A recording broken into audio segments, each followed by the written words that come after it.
After 1945, across a continent ravaged by war and famine, Europe's people looked for a way to rebuild for the future. Displaced persons returned home or made new homes, as Europeans have for many centuries. A handful of European leaders decided that the best way to prevent war was to share the things which nations had been fighting for, and to build closer bonds of friendship and trust. The first step was the European Coal and Steel Community. A few years later, the signature of the Treaty of Rome led to the creation of the European Economic Community and laid the foundations for today's European Union. The Treaty of Rome paved the way for a number of common policies. A common market was created, with the removal of borders and barriers for goods, people, capital and services. This allowed cross-border trade to flourish, making war between neighbours simply unthinkable, and generating prosperity and opportunities for millions of European citizens, which they had not known before.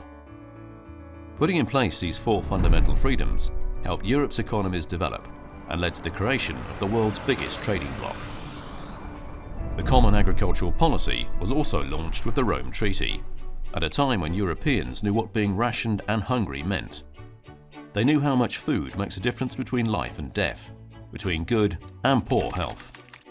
Over the last 60 years, ensuring that Europe is self-sufficient and that we can secure our food and be sure of what we eat has been a core priority of the European Union. After the Second World War, Europeans wanted a strong social policy aimed at sheltering the weakest, and so the Rome Treaty established the European Social Fund. Today, over 1/3 of the EU budget is spent on economic and social cohesion. The European Union was founded on coal and steel.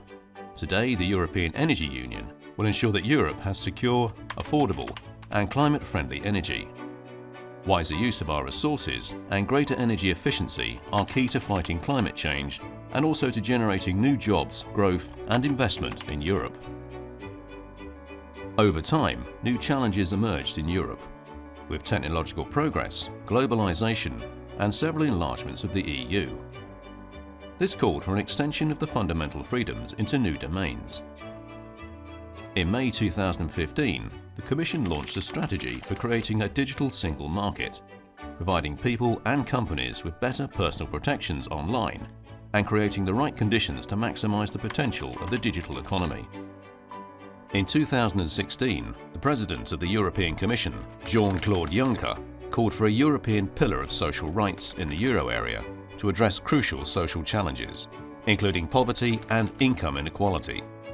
The Commission also created a European Solidarity Corps in 2016 to provide new opportunities for young people in Europe.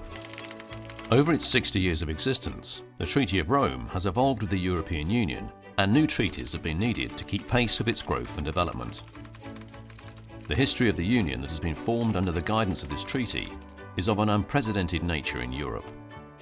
We are looking back on over 70 years of peace, which our continent has never known before. The journey has not always been smooth.